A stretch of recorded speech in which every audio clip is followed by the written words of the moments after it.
Hola, te damos la bienvenida al podcast de Translators, un podcast creado por profesionales de la lengua para profesionales de la lengua. Hoy vais a poder disfrutar de la entrevista con David Villanueva. David es un traductor e intérprete jurado de inglés, una especialidad que probablemente a muchos de vosotros os interesará y querréis saber cómo llegar a ser intérprete jurado en España. Sigue la entrevista para saber los pasos que ha tenido que dar David para convertirse en traductor e intérprete jurado y los que tú también puedes dar para conseguirlo. Disfruta de la entrevista. Hoy tenemos con nosotros a David Villanueva, traductor e intérprete jurado con la combinación inglés-español, profesor universitario, creador además de Transfrontera, una agencia de traducción especializada en textos de tipo jurídico, técnico y comercial, y además un especialista en internacionalización y cooperación internacional. ¿Qué tal, David? Hola, Alfonso, ¿qué tal? Pues nada, muy bien, encantado de poder compartir con vosotros un poco más sobre la traducción jurada y mi trabajo, bueno, mi experiencia durante 20 años de trabajo en la traducción. Sí, es que teníamos muchas ganas de entrevistarte porque el mundo de la traducción jurada o jurídica, que ahora te preguntaré cuáles son las diferencias, es muy interesante, ¿no? Y hay mucha gente que le gustaría convertirse en traductor jurado. Entonces, en primer lugar, creo que la pregunta debería ser si nos podrías explicar brevemente qué hace un traductor o intérprete jurado, es decir, cuál es tu diferencia, digamos, entrecomillando con un traductor normal o no intérprete o no jurado. Pues mira, sí, el traductor jurado básicamente lo que hace, y la diferencia radica en que el traductor jurado da fe un poco, hace un poco las funciones de notario, ¿no? Y da fe de la autenticidad de una traducción. Hay que decir, porque mucha gente se confunde, que es que el traductor jurado no certifica la validez o la originalidad del documento que se traduce. ¿De acuerdo? Solo lo único que hace es dar fe sobre la traducción, pero no puede certificar que el documento original es verdadero. Claro. Entonces es un poco la principal diferencia entre un traductor jurado y un traductor de traducciones simples, digámoslo así. Vale, y entonces muchas veces también leo traducción jurada y jurídica. ¿Es lo mismo? ¿Hay alguna diferencia? Bueno, pues básicamente la traducción jurídica, cuando hablamos de traducción jurídica nos referimos a la traducción relacionada con cualquier texto o documento que esté relacionado con el derecho, es decir, de cualquier rama del derecho. Es decir, pues una traducción jurídica puede ser, por ejemplo, la traducción de un contrato o la traducción de una nómina, por ejemplo. Sin embargo, la traducción jurada difiere en que tiene que llevar el sello y la firma oficial del traductor jurado, y además una traducción jurada se puede hacer de cualquier tema que te imagines. Pues, por ejemplo, imagínate, en un juicio, pues necesitan una traducción, el juez de turno necesita una traducción jurada de una receta, por ejemplo, de cocina. Por cualquier motivo, porque la receta de cocina es una prueba dentro del juicio. Entonces, pues traducción jurada se puede hacer de cualquier tipo de documento. Y traducción jurídica, pues, de documentos que están relacionados con la ley, con el derecho. Sí, interesante. ¿Te ha tocado, ahora que ya que lo has mencionado, ya me ha entrado la curiosidad, ¿te ha tocado así alguna situación curiosa que puedas comentar, obviamente, de una traducción jurada que tú digas, ¿por qué le tengo que poner yo a esto mi sello? Bueno, la verdad que en mi experiencia en cuanto a traducción jurada, a mí me toca traducir documentos bastante habituales y bastante estándar. La verdad que no he tenido nunca así un caso de decir un documento muy extraño que me haya enfrentado. Pero bueno, la verdad que traduzco un poco de todo, de distintos tipos de documentos. Desde, por ejemplo, certificados académicos hasta, por ejemplo, contratos u otro tipo de documentos mercantiles o jurídicos. Si tuvieras que decir cuál es el tipo de documento que más traduces como traductor jurado, ¿qué es lo que más te llega? Pues mira, lo que más me llega como traductor jurado sobre todo son documentos académicos, es decir, tanto la traducción de títulos universitarios, pretítulos, suplementos y sobre todo certificados académicos, que la verdad que son bastante tediosos de traducir, porque claro, generalmente hay que ir, digamos, picando o introduciendo manualmente todas las notas de todas las asignaturas de toda la carrera, con lo cual imagínate, Wow. Sí, es un poco tedioso que parece de bastante realizar. pesado. Por cierto, esta misma figura de traductor, intérprete, jurado, recibe nombres distintos en otros países. A mi saber, ¿no? Como en Argentina, que creo que son traductores públicos. Hay veces que también he leído en España esto de traductores oficiales. ¿Tú sabes si desempeñan las mismas funciones en otros países? ¿O sabes si existe esta figura de traductor jurado en los países de nuestro entorno, en Europa? Sí, bueno, en realidad lo que hace básicamente el traductor jurado en los diferentes mercados, los diferentes países en los que ejerce su labor, digamos que la función común es la de certificar traducciones. Ujú, Sin embargo, es verdad que digamos que el acceso o la figura del traductor jurado es distinta, por ejemplo, en algunos países de nuestro entorno. ujú. Por ejemplo, tanto en Francia como en Alemania, para ser traductor jurado, uno de los requisitos que hay que cumplir es estar inscrito en un registro específico del tribunal o del juzgado que, en el caso de Francia, por ejemplo, que corresponda del departamento, o sea, el tribunal que corresponda en el departamento en el que se viva, y en caso de Alemania, pues en el tribunal correspondiente del Länder, en el que el traductor viva. Sin embargo, por ejemplo, en Reino Unido no existe la figura de traductor jurado como tal, como puede existir en España. Sí. Y, por ejemplo, en Estados Unidos cualquier traductor puede certificar una traducción. Es decir, no hay que tener un estatus específico para ser traductor jurado en Estados Unidos. También es verdad que la terminología cambia de un país a otro. Por ejemplo, en España sí que se habla de traductor jurado y, por ejemplo, en los países anglosajones se habla más de traductor certificado, por ejemplo. No es exactamente la misma terminología, pero Sí. las funciones vienen a ser muy similares. Es súper interesante. En su día llegué a escuchar que la Unión, no sé si sabes algo de esto o si es cierta la información, pero que la Unión Europea se llegó a plantear la posibilidad de que los traductores, intérpretes jurados dejaran de existir, ¿no? Por esto de que precisamente de lo que tú comentas, de que sí existen en ciertos países, en otros no. ¿Y sabes algo de esto? Y si es cierto, ¿cómo crees que afectaría tu trabajo? Sí, recientemente ha habido un movimiento o hay un movimiento en el seno de la Unión Europea en lo que pretenden o lo que busca es precisamente ya no tanto, digamos, normalizar la figura de traductor jurado, sino que busca que el cliente final, es decir, el ciudadano de la Unión Europea, reduzca, digamos, su inversión en traducción jurada, ¿no? Que no tenga que invertir dinero en ese tipo de servicio. Y de hecho, a raíz de este movimiento, lo que hizo la Unión Europea lo que ha estado haciendo la Unión Europea durante estos últimos años ha sido unificar, por ejemplo, formatos de documentos jurídicos relevantes. Y con esto me refiero, por ejemplo, a documentos relacionados con certificado de nacimiento, certificado de defunción o certificado de matrimonio. Entonces, lo que ha hecho ha sido expedir o redactar modelos en todos los idiomas oficiales de la Unión para evitar precisamente ese tipo de traducción jurada, digamos, a nivel del ciudadano. Sí. Sin embargo, yo tampoco he visto una merma importante en los encargos de traducción jurada en este sentido, es decir, a raíz de este movimiento de la Unión Europea. Supongo que a lo mejor cuando ese movimiento esté más implantado y tenga o se haga extensivo a más tipos de documentos, puede ser que haya algún tipo de merma en el mercado de traducción jurada, pero de momento no veo que el impacto sea demasiado importante.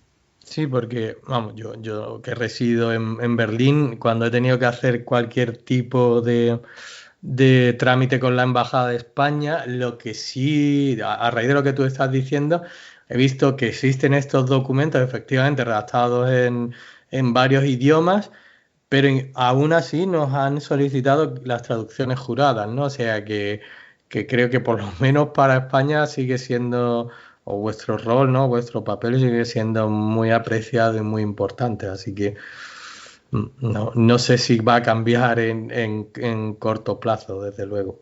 Sí, yo creo que a raíz de lo que estás comentando, yo creo que la figura del traductor jurado en España está bastante bien afianzada, ¿no? Es algo como que tiene mucha tradición y que tiene peso, sobre todo de cara, como bien comenta, a la administración. Entonces no me extraña que por ejemplo, en los trámites consulares de la embajada sí que te pidan o que se aseguren que o sea, que la traducción es fiel y a través de la intervención de traductores jurados, claro. Sí, efectivamente, esa es la misma impresión que tengo yo. Ya que estamos hablando de documentos, estamos hablando de la profesión de traductor jurado, te quería hacer la pregunta de cuál es el documento como traductor jurado, ¿no?, que más te gusta traducir. Creo que el que más te disgusta es el que has comentado antes, ¿no? Esto de tener un documento académico de notas, ¿no?, en el que tienes que ir introduciendo una a una, pero ¿cuál es el que tú dices, guau, esto da gusto hacerlo? O por eso me hice traductor, no lo sé. Sí, bueno, pues mira, como bien te he comentado antes, lo de los certificados académicos con el hecho de introducir las notas una por una, pues es un poco más tedioso. Pero a mí un documento que me gusta mucho traducir, a lo mejor dice, bueno, puede ser una tontería, pero me encanta traducir testamentos, por ejemplo. Porque siempre me da curiosidad ver el finado a quien ha dejado sus posesiones, ¿no? Entonces, es curioso ver cómo en algunos testamentos, bueno, pues desheredan al hijo tal por cualquier cuestión. O bueno, dejan las posesiones entre los hijos de a lo mejor del primer matrimonio y del segundo matrimonio. Y entonces eso es gracioso, ¿no? De saber a quién se dejan las posesiones. Es simpática ese tipo de traducción. Sí. Y tú dirás que no maten al mensajero, no es culpa tuya, no es para quien vaya o a quien deshereden. Claro, no, yo me limito simplemente a certificar que la traducción es veraz y fiel, con lo cual yo ahí no intervengo nada más. Claro. Por si se enfadan. Hay otra pregunta que nos ha llegado y es, vale, tú eres traductor jurado, ¿y cómo te has hecho tu traductor jurado, no? ¿Y qué tiene que hacer alguien para convertirse en traductor jurado en España hoy en día? Pues mira, esta pregunta la verdad que es interesante porque el acceso a traductor jurado ha cambiado a lo largo de los años. Antes, yo por ejemplo, yo accedí a la condición de traductor jurado simplemente por haber completado la carrera, la licenciatura de traducción e interpretación con la especialidad de traducción jurídica y económica. En aquella época, cuando yo acabé la carrera en el año 99, era uno de los requisitos por los que se podía obtener el título de traductor jurado. Además de este acceso, pues también se podía acceder mediante la realización de exámenes que organizaba la Oficina de Interpretación de Lenguas. Sí. Y creo que a partir del año 2000 o 2001, pues justo casi después, un poco después de yo poder, digamos, obtener el certificado de traducción de traductor jurado, cambió la normativa y ya solo se podía acceder a través del examen. Del examen que organiza el Ministerio. Sí. De todas formas, es curioso para que también los que nos escuchan, nuestros oyentes lo sepan, es curioso que no hace falta obligatoriamente ser licenciado en traducción e interpretación o graduado en traducción e interpretación para acceder a la condición de traductor jurado en España. Es decir, cualquier persona, licenciado o no en otro tipo o graduado o no en otro tipo de disciplina, si se presenta al examen y lo aprueba, es decir, pasa todas las pruebas del examen, que creo que son 4 pruebas de lo que consta el examen, pues puede acceder al certificado, al título de traductor jurado.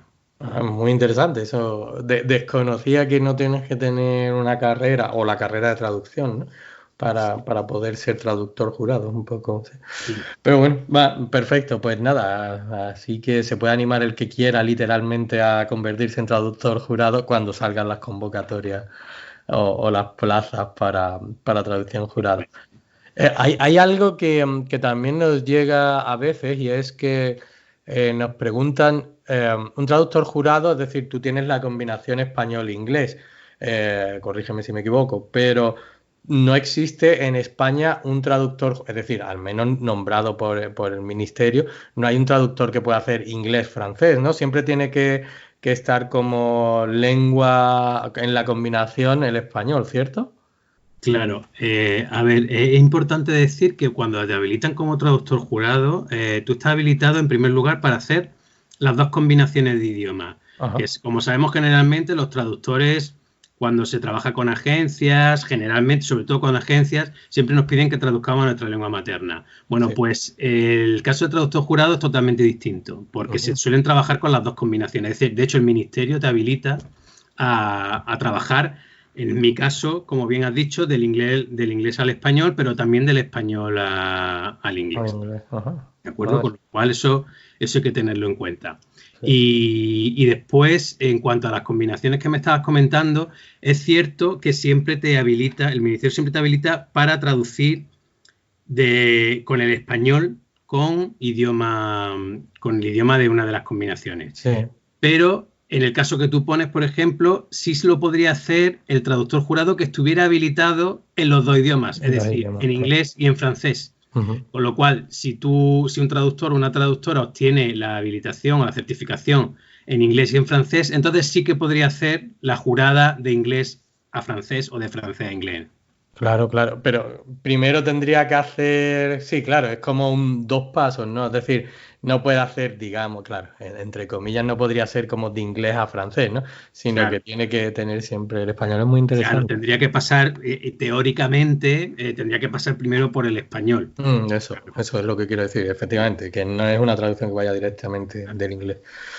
Eso es muy, muy interesante y es algo que hay veces que nos han llegado como agencia de traducción, nos ha llegado alguna solicitud de presupuesto para combinaciones que eran inglés-rumano, traducciones juradas o cosas así. Pues dicho, no, eso en España al menos no es posible, ¿no? Se tiene que buscar a alguien fuera. Claro.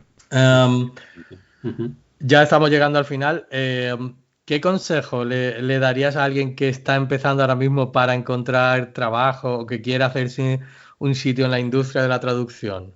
Alguien que acabe de terminar la carrera. Pues mira, yo sí, bueno, sí, termina de formular la pregunta. No, eso, digo, alguien que acabe de terminar la carrera, ¿qué le dirías, no? O que esté empezando, que no sabe qué hacer o cómo tener sus primeros clientes. Pues mira, es importantísimo, yo que he estado dando clase en la universidad, es importantísimo que, sobre todo los recién egresados, los recién graduados, que tengan claro en qué especialidad quieren ser, digamos, la caña, ¿no? Para decirlo de forma sencilla. Es decir, tienen que elegir una temática que les guste mucho, que les atraiga, con la que se sientan muy cómodos. Y apostar por esa temática para especializarse en el mundo de la traducción.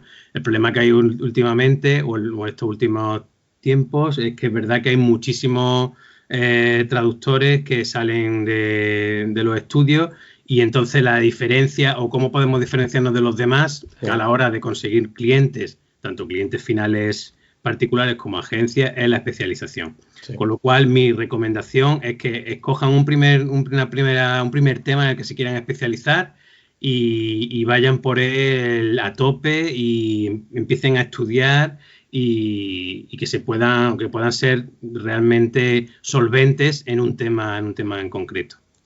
Sí, también estoy totalmente de acuerdo contigo.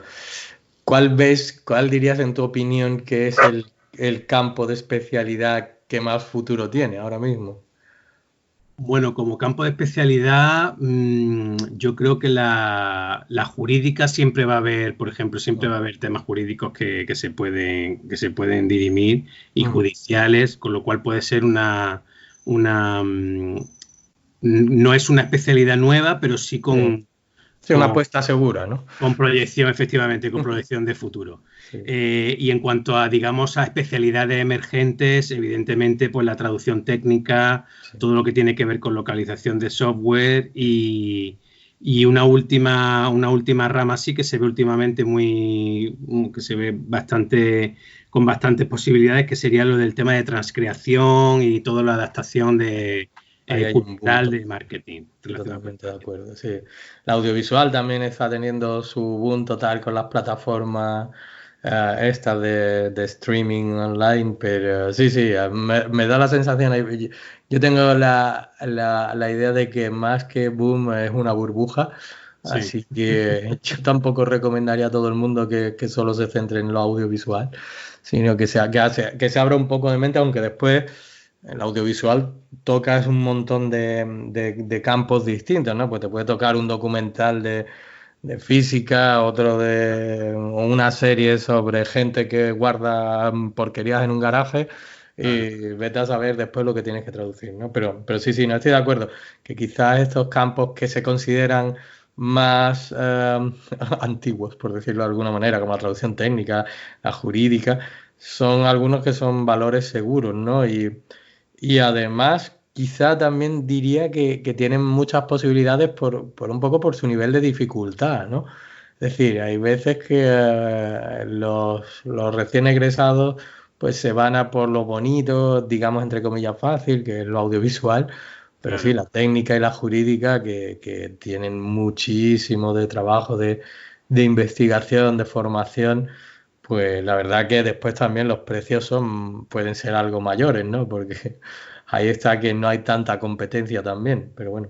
Sí, claro, es verdad que lo que tú comentas tienes razón, es que sobre todo el tema audiovisual, en estos últimos 4 o 5 años ha habido un boom con el tema de las plataformas como tipo Netflix y Sí. HBO. Es verdad que ha habido un boom de solicitud de traductores, de trabajo de traducción en ese ámbito. Mm. Pero algunas veces la calidad no es siempre lo mejor Efectivamente. que se puede esperar. Claro, también normal, bueno, lo que vemos es que trabajan con precios muy bajos, con lo cual sí.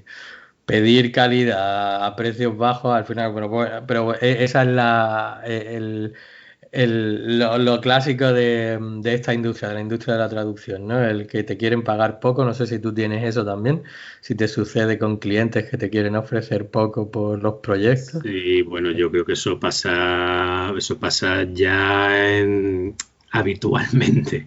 Es Sí, decir, es una lucha continua del traductor, bueno, una lucha por intentar hacer valer su trabajo, ¿no? Y es cierto que como en tantísima competencia hay una presión brutal con el tema de los precios. sí, Es verdad que en algunos campos, por ejemplo, en el de la traducción jurada, sí que está un poco más a salvo de ese tipo de los sí, vaivenes de precios y, por ejemplo, también la traducción técnica, pero el tema del precio es brutal. Hay una sí. lucha continua que la verdad es complicado. Y ahora últimamente también, que no sé si hablaremos un poco más adelante, pero con todo el tema de la posedición, de traducción Mm, automática, sí, es un servicio que cada vez demandan más la empresa de traducción. Ya las grandes empresas de traducción o incluso agencias más medianas ya apenas trabajan con traducción mm, humana directamente, sí, sino que utilizan lo que es el Machine Translation y sí, después